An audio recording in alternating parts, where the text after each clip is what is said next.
नमस्कार दोस्तों, आज बहुत मस्ट इंपॉर्टेंट टॉपिक मैं आपके साथ शेयर कर रहा हूं, जो कि आप देख सकते हैं। पहली क्वेश्चन क्या है। पहली क्वेश्चन की मैं बात करूं तो एक पिकोमीटर डैश के बराबर होता है। एक पिकोमीटर जो होता है मेरे भाई डैश के बराबर होता है। ये 10⁻11 मीटर के बराबर होता है। क्या ये गलत हो जाएगा? ये पहली ऑप्शन है जो 10⁻11 मीटर की बराबर होता है। ये ऑप्शन कदापि नहीं होगा, ये गलत हो जाएगा।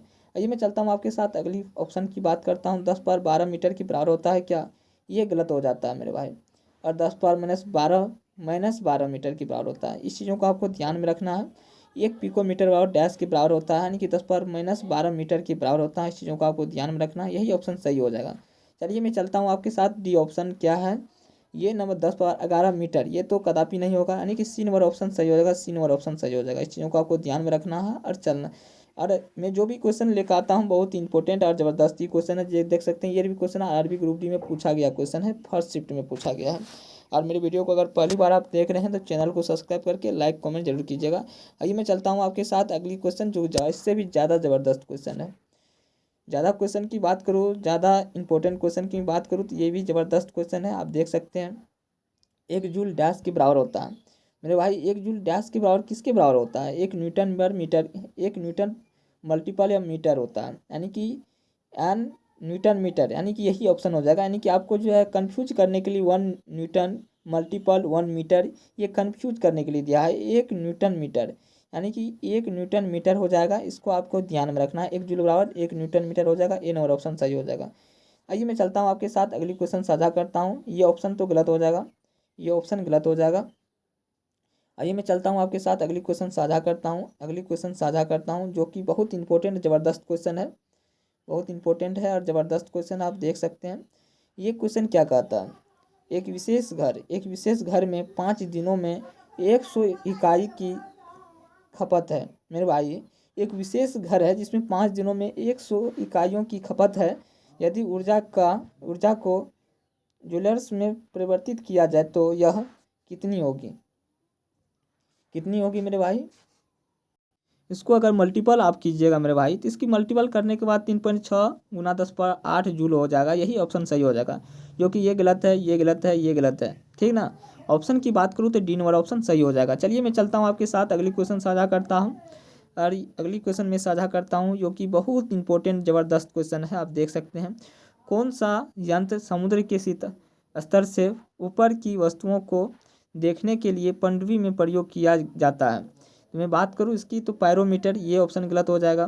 पेरिस्कोप, ये सही हो जाएगा। पेरिस्कोप सही है। कौन इस यंत्र का प्रयोग, यानी कि समुद्र के स्तर से ऊपर की वस्तुओं को देखने के लिए पनडुब्बी का प्रयोग किया जाता है। मेरे भाई यही पेरिस्कोप गलत सही हो जाएगा। इस चीज़ों को आपको ध्यान में रखना है। ये भी गलत हो जाएगा, ये भी गलत हो जाएगा, यानी कि सी नंबर ऑप्शन सही हो जाएगा। इस चीज़ों को आपको ध्यान में रखना है, यही सही है।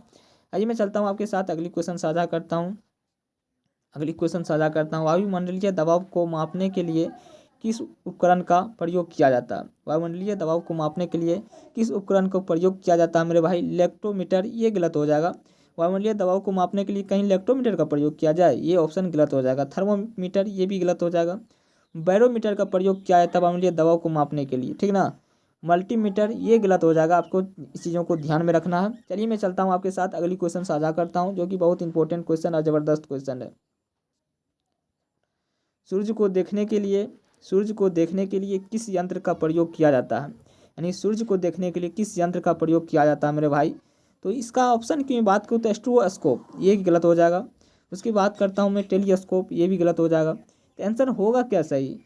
हेलियोस्कोप, यही सही हो जाएगा। हेलियोस्कोप यही सही हो जाएगा, जो कि ये भी गलत हो जाएगा, ये भी गलत हो जाएगा। दोस्तों ये बहुत इंपॉर्टेंट ज़बरदस्त क्वेश्चन है, इस चीज़ों को आपको ध्यान में रखना है। चलिए मैं चलता हूँ आपके साथ, अगली क्वेश्चन साझा करता हूँ जो कि बहुत इंपॉर्टेंट ज़बरदस्त क्वेश्चन है। आप देख सकते हैं, विभवांतर को मापने के लिए डैश उपकरण का उपयोग किया जाता है। मेरे भाई विभवांतर को मापना है तो किस उपकरण का प्रयोग किया करेंगे हम? जो कि क्वेश्चन देख सकते हैं, ये 10 बार क्वेश्चन पूछा गया है। आमीटर का प्रयोग करेंगे क्या? आमीटर गलत हो जाएगा। विभव मापी का प्रयोग करेंगे, ये भी गलत हो जाएगा। गैल्वेनोमीटर का प्रयोग करेंगे, ये भी गलत हो जाएगा। यानी कि डी नंबर ऑप्शन सही हो जाएगा मेरे भाई, जो कि बहुत इंपॉर्टेंट ज़बरदस्त क्वेश्चन है। आइए मैं चलता हूँ आपके साथ, अगली क्वेश्चन साझा करता हूँ जो कि ये भी क्वेश्चन बहुत इंपॉर्टेंट ज़बरदस्त क्वेश्चन है मेरे भाई। एक सॉफ्ट की अपवर्तन की गति को निर्धारित करने के लिए डैश का इस्तेमाल किया जाता है मेरे भाई। इसके लिए आपको एक शॉट के अपवर्तन को गति को निर्धारित करने के लिए डैश का इस्तेमाल किया जाता है। स्पीडोमीटर ये गलत हो जाएगा, एनोमीटर ये भी गलत हो जाएगा, टेकोमीटर ये सही हो जाएगा। क्या हो जाएगा? टेकोमीटर ये सही हो जाएगा, कैनरोमीटर ये गलत हो जाएगा, क्योंकि यही ऑप्शन सही हो जाएगा, यही ऑप्शन सही हो जाएगा। आइए मैं चलता हूँ आपके साथ अगली क्वेश्चन साझा करता हूँ। अगली क्वेश्चन साझा करता हूँ जो कि बहुत इंपॉर्टेंट ज़बरदस्त क्वेश्चन है मेरे भाई। विभव मापी मूलतः एक है, यानी कि विभव मापी क्या होता है? एक मूलतः क्या होता है? मापन उपकरण है, ये गलत हो जाएगा।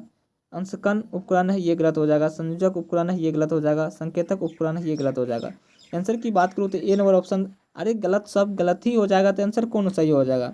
आपके अनुसार से मैं आंसर बोलूँ तो मापन के उपकरण यही ऑप्शन सही हो जाएगा। इस चीज़ों को आपको ध्यान में रखना है, जो कि इंपॉर्टेंट ज़बरदस्त क्वेश्चन है मेरे भाई। चलिए चलता हूँ आपके साथ अगली क्वेश्चन साझा करता हूँ। ये क्वेश्चन भी बहुत इंपॉर्टेंट ज़बरदस्त क्वेश्चन है। इनमें से किस उपकरण से विद्युत धारा का मापा जाता है? इनमें से किस उपकरण से विद्युत धारा को मापा जाता है? तो वोल्ट मीटर ये तो गलत हो जाएगा। ए मीटर यही सही होगा, ए मीटर ये सही हो जाएगा मेरे भाई। ओम मीटर ये गलत हो जाएगा और वेव मीटर ये भी गलत हो जाएगा, यानी कि बी नंबर इसका ऑप्शन सही हो जाएगा। ये भी बहुत सारा एग्जाम में पूछा गया है कि किस उपकरण से विद्युत धारा मापा जाता है, यानी कि ए मीटर से, यही सही हो जाएगा। चूँकि आप चलता हूँ आपके साथ अगली क्वेश्चन साझा करता हूँ। ये क्वेश्चन बहुत इंपॉर्टेंट ज़बरदस्त क्वेश्चन है मेरे भाई कि ए मीटर क्या होता है, यानी कि ए मीटर क्या है कि परिपथ की श्रेणी में संयोजित किया जाता है मेरे भाई। परिपथ को श्रेणी में संयोजित किया जाता है, क्या ये सही हो जाएगा? मैं बात करूँ तो ये तो सबसे गलत है मेरे भाई। विद्युतीय प्रतिरोध होनी चाहिए, ये भी ऑप्शन गलत है। कम विद्युत खींचना होना चाहिए, ये भी गलत है। यानी कि बात करूँ तो डी नंबर ऑप्शन है उपयुक्त में से सभी। ए मीटर डैश होनी चाहिए, तो उपयुक्त में बात करूँ मैं आपको तो ये भी सही हो जाएगा, ये भी सही हो जाएगा, ये भी सही होगा, यानी कि सभी आंसर सही हो जाएगा। चूँकि ये चीज़ों को आपको ध्यान में रखना है मेरे भाई, ये ऑल एग्ज़ाम के लिए इंपॉर्टेंट है। और मैं यही कहूँगा कि वीडियो को आप पूरा देखे होंगे और चैनल को सब्सक्राइब करके लाइक कमेंट जरूर कीजिएगा। यहीं पर अपनी वाणी को विराम करता हूँ। जय हिंद, जय भारत।